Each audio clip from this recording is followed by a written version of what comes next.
Hi everyone, welcome to tech reviews on Malayalam. മറ്റൊരു Samsung Galaxy S22 ultra ആയിട്ടാണ് ഇന്ന് ഞാൻ നിങ്ങളുടെ മുമ്പിലേക്ക് വന്നിരിക്കുന്നത്. ഇപ്പോൾ എൻ്റെ കയ്യിലുള്ളത് അത്രയ്ക്ക് പെർഫെക്റ്റ് കണ്ടീഷനിലുള്ള ഫോൺ അല്ലെങ്കിലും ഇതിൻ്റെ സ്റ്റോറേജ് എന്ന് വരുന്നത് 1 TB ആണ്. സോ നമുക്കിതിൻ്റെ കണ്ടീഷൻസ് എന്തൊക്കെയാണെന്ന് ചെക്ക് ചെയ്ത് നോക്കാം. ആദ്യമായി നമുക്കിതിൻ്റെ സ്പെസിഫിക്കേഷൻസ് ഒന്നും കൂടി ചെക്ക് ചെയ്ത് നോക്കാം.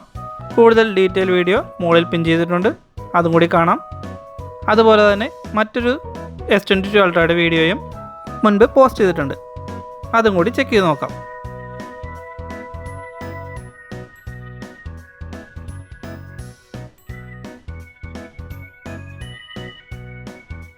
എൻ്റെ കയ്യിൽ ഇപ്പോൾ ഇരിക്കുന്ന ഈ S22 അൾട്ര ഇന്ത്യൻ മോഡലല്ല, ഇതൊരു US മോഡൽ S22 അൾട്രയാണ്. അതിൻ്റെ ഫീച്ചേഴ്സ് എന്താണെന്ന് ഞാൻ പിന്നീട് പറയാം. ഈ ഫോൺ ഓൾറെഡി ആൻഡ്രോയിഡ് 15 അപ്ഡേറ്റ് ആയതിനാൽ നല്ല സ്മൂത്തായിട്ട് തന്നെയാണ് ഇതിൻ്റെ UI ഇപ്പോഴും പ്രവർത്തിക്കുന്നത്. യാതൊരുവിധ ലാഗൊന്നുമില്ലാതെ തന്നെ നമുക്കിത് ഈസിയായി യൂസ് ചെയ്യാൻ സാധിക്കുന്നുണ്ട്.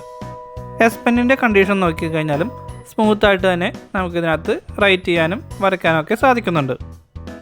ഇതൊരു US മോഡലായതുകൊണ്ട് തന്നെ ഇതിനകത്ത് ഒരു ഫിസിക്കൽ സിം ഇടാനുള്ള ഓപ്ഷനാണ് കാണുന്നത്.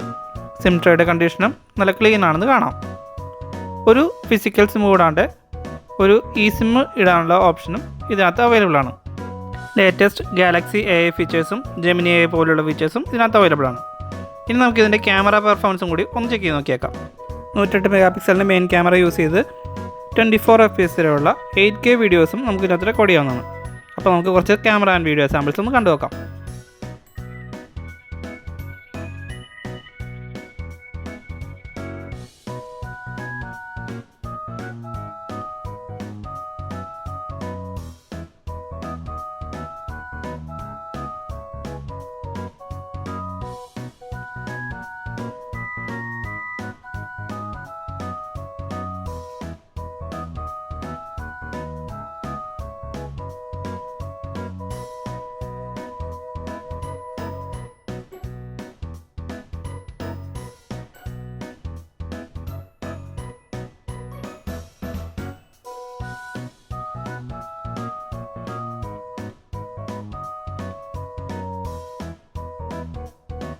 വളരെ മികച്ച വീഡിയോ പ്ലേബാക്കും ഓഡിയോ പ്ലേബാക്കും ക്വാളിറ്റി തന്നെയാണ് ഇതിനിപ്പോഴും ഉള്ളത്.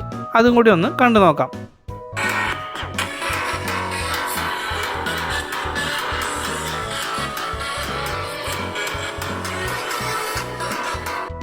കഴിഞ്ഞ വീഡിയോയിൽ പറഞ്ഞതുപോലെ തന്നെ ഹീറ്റിംഗ് ഇഷ്യൂ ഒഴിച്ചു നിർത്തി കഴിഞ്ഞാൽ വളരെ നല്ലൊരു ഗെയിമിംഗ് ഫോണായിട്ട് തന്നെ ഇത് കൂട്ടാവുന്നതാണ്. അതുപോലെ തന്നെ ഗെയിം പ്ലേയിൽ മറ്റു ഇഷ്യൂസൊന്നും ഈ ഫോണിന് ഇതുവരെ കാണുന്നില്ല. ഇനി നമുക്കിതിൻ്റെ ഫിസിക്കൽ കണ്ടീഷൻ ഒന്ന് നോക്കാം. ഇതിൻ്റെ സൈഡ് പാനലിൽ അത്യാവശ്യം കുറച്ച് സ്ക്രാച്ചുകൾ അവിടെയൊക്കെ ആയിട്ട് കാണാവുന്നതാണ്. അതുപോലെ തന്നെ ഇതിൻ്റെ ബാക്ക് ഗ്ലാസിൽ അത്യാവശ്യം നല്ലൊരു ക്രാക്കും വന്നിട്ടുണ്ട്. കവർ ഇട്ട് കഴിഞ്ഞാൽ അത് പോകുമെങ്കിലും അത്യാവശ്യം വലിയൊരു ക്രാക്കാണ് താനും. ഇതിൻ്റെ ക്യാമറ ലെൻസിനൊന്നും യാതൊരുവിധ കുഴപ്പങ്ങളും ഇല്ല. ഫ്രണ്ട് ഗ്ലാസ് എടുത്ത് നോക്കിക്കഴിഞ്ഞാൽ ഓൾറെഡി സ്ക്രീൻ പ്രൊട്ടക്ഷൻ ഒട്ടിച്ചിട്ടുണ്ടെങ്കിലും ഒരു മൈന്യൂട്ടായിട്ടുള്ള സ്ക്രാച്ച് അതിനകത്തൊരു വിസിബിളാണ്. എന്നാൽ സ്ക്രീൻ യൂസേജിന് അത് കാണാൻ സാധിക്കുന്നില്ല. സോ നോർമൽ യൂസേജിന് വേറെ യാതൊരുവിധ ഇഷ്യൂസും ഈ ഫോണിന് ഇല്ല. അതുകൊണ്ട് തന്നെ 12 GB റാമും 1 TB മെമ്മറിയുമുള്ള ഈ ഫോൺ ഈ ഫിസിക്കൽ കണ്ടീഷനിൽ നിങ്ങൾക്ക് എടുക്കാൻ താല്പര്യമുണ്ടെങ്കിൽ വെറും 30,000 രൂപയ്ക്ക് ഇത് അവൈലബിൾ ആണ്. അതിനായി താഴെ കാണുന്ന നമ്പറിൽ കോൺടാക്റ്റും ചെയ്യാവുന്നതാണ്.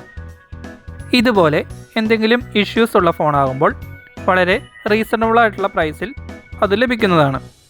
ആ ഇഷ്യൂസ് നിങ്ങളുടെ യൂസേജിന് ഒരു പ്രോബ്ലം അല്ലയെന്ന് തോന്നുകയാണെങ്കിൽ അത് വാങ്ങുന്നത് നല്ലൊരു ഓപ്ഷൻ തന്നെയാണ്.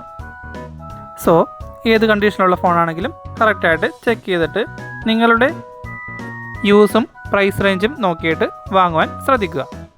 സോ ഈ വീഡിയോ നിങ്ങൾക്ക് ഹെൽപ്ഫുള്ളായിട്ട് തോന്നിയാൽ ലൈക്ക് ചെയ്യുക, ഷെയർ ചെയ്യുക. കൂടുതൽ ഇതുപോലുള്ള വീഡിയോസിനായി ചാനൽ സബ്സ്ക്രൈബ് ചെയ്ത് ബെൽ ബട്ടണും കൂടി പ്രസ് ചെയ്യുക. താങ്ക്